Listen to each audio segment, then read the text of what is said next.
Abolish entitlement mindsets. In this educational episode, I'm going to talk about what the third false belief pattern is that misleads people to think they are leaving behind a legacy. You'll be thinking differently at the end of this episode.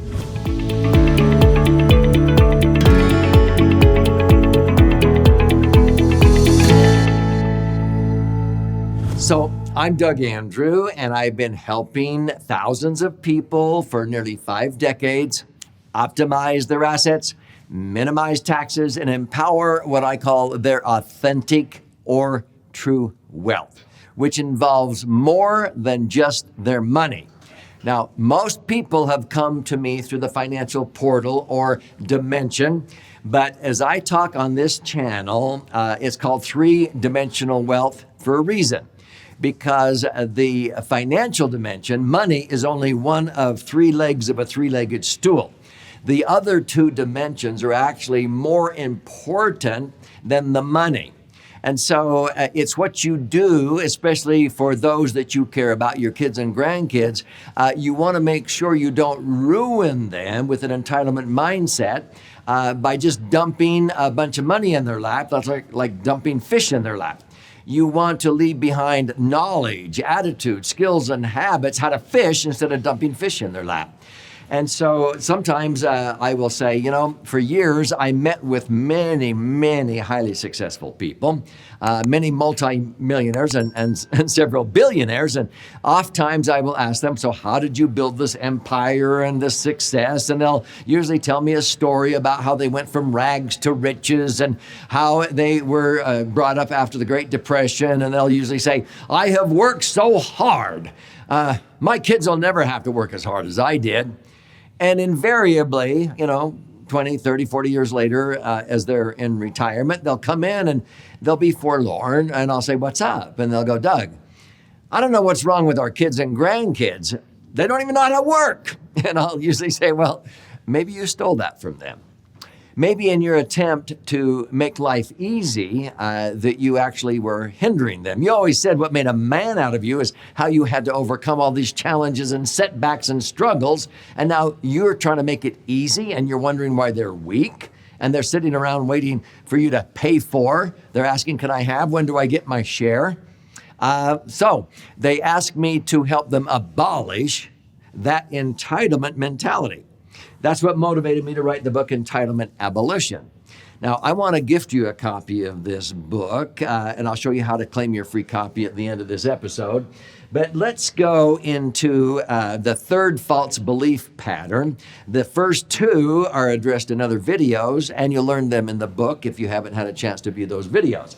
But the third false belief pattern that I'm talking about in this episode is that by leaving behind a monetary inheritance, money, okay, that you think that you've blessed your family with a legacy. If you think that a legacy is how much money you leave behind, you need to think again and rethink your thinking, okay? So this is why, again, I believe in 3 dimensions. It's like a 3-legged stool. You have the financial dimension, you have the foundational, you have the intellectual dimension. And these are the 3 dimensions of authentic or true wealth. Because whenever I ask anybody, what are the most important assets that you value, that you cherish, that you possess on this earth, they don't say the money. They say it's family, it's belief, it's health, it's our experiences, it's our wisdom. Yeah. Well, then why don't you leave behind that wealth? How to fish instead of dumping just a bunch of money? Because your trust is only doing this. You need to have a system that leaves behind all of this knowledge, attitude, skills, and habits. They're not going to read your trust, except one page. This is how much they get. Does that make sense? And so this is why I introduced these legacy dimensions. And this is why I introduced the concept of a family bank. This is not a chartered bank like down the street. This is a conceptual bank, a repository, where you are able to capture KASH, which is an acronym that stands for knowledge, your knowledge, attitude, skills, and habits, your spouses, and you capture it in the family bank for the future withdrawal access so that your posterity can learn from your good and bad experiences, what you believe in, what you stood for. And it's more important that you leave behind that than a bunch of CASH. Does that make sense? Okay. And so in the book, you're going to see sort of this entitlement cycle where we get into this trap and we go out and we learn skills, we gain wisdom, we gain knowledge, attitude, skills, and habits. And so we sometimes make that mistake of thinking, okay, I am now building my wealth. And it's more than the money, it's up here too, and it's in your heart. But we make the mistake that when we experience this wealth and abundance, that now my kids will never have to work as hard as I did. And what happens? Entitlement mentality pops in, and they're sitting around with their hand out. Mom, Dad, will you pay for it? Can I have? When do I get my share? And so we go, what happened? Yeah, I don't know why. My kids don't even know how to work.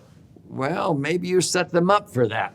And so it exhausts the family resources. You're bailing them out of their problems. You're giving them handouts. They're coming and saying, Mom, Dad, can I borrow? And then they can't afford to pay it back. You can't believe how many times I have had people come to me and their kids go through issues. They have addictions. They go through divorces and they want to start a business or whatever.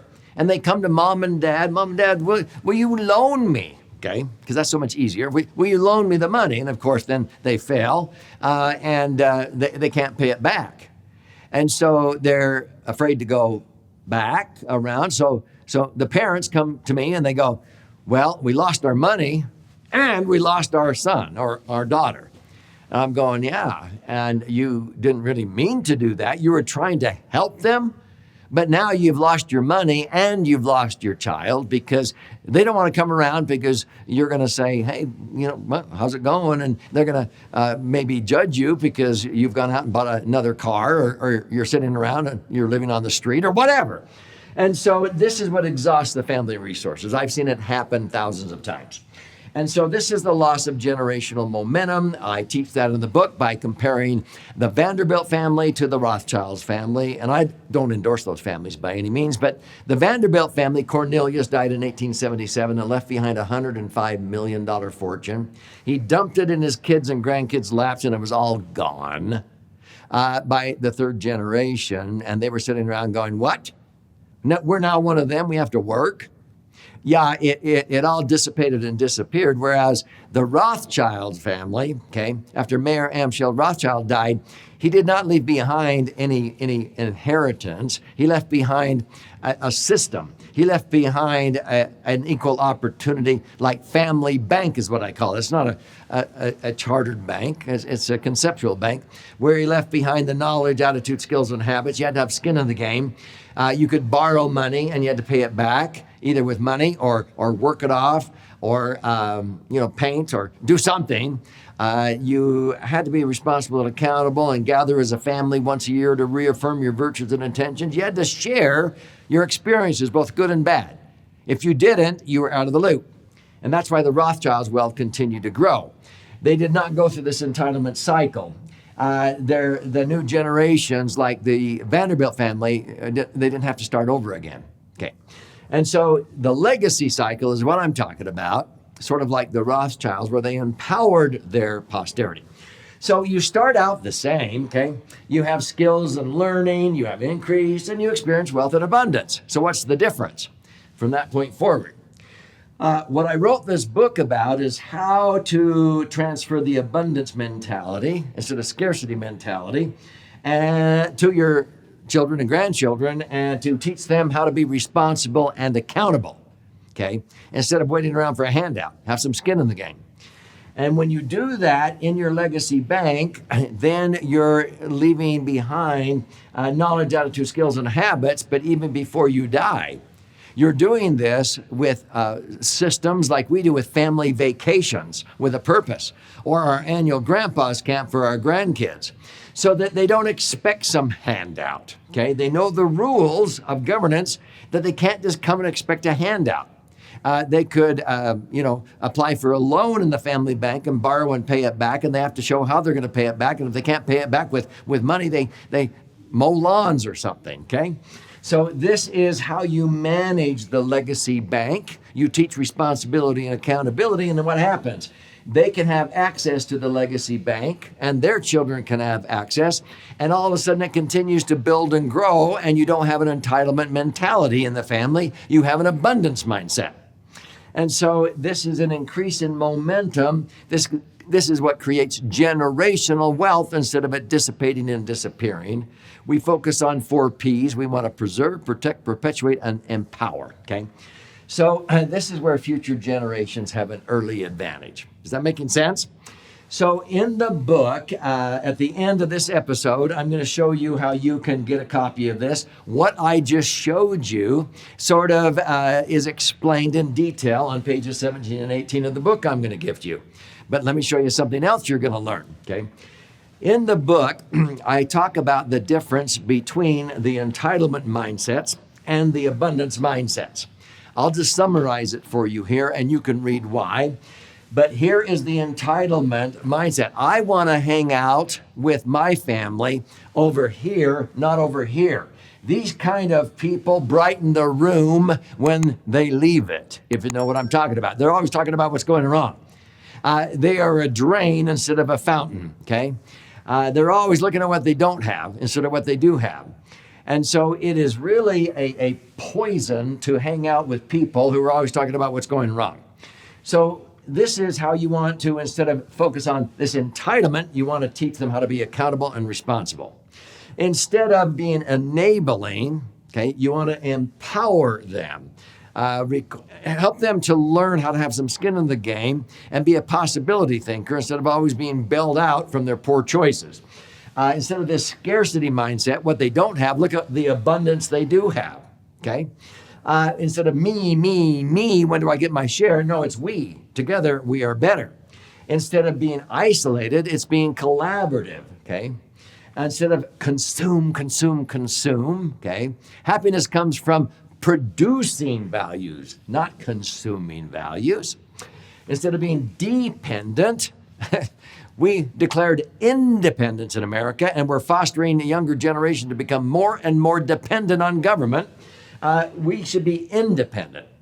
Instead of something for nothing, let's have some skin in the game required.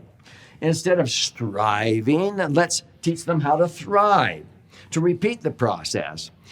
Instead of being government reliant and having the government take care of you from the cradle to the grave, which sounds good, but it just spoils them like crazy. Let's be self-reliant. Does that make sense?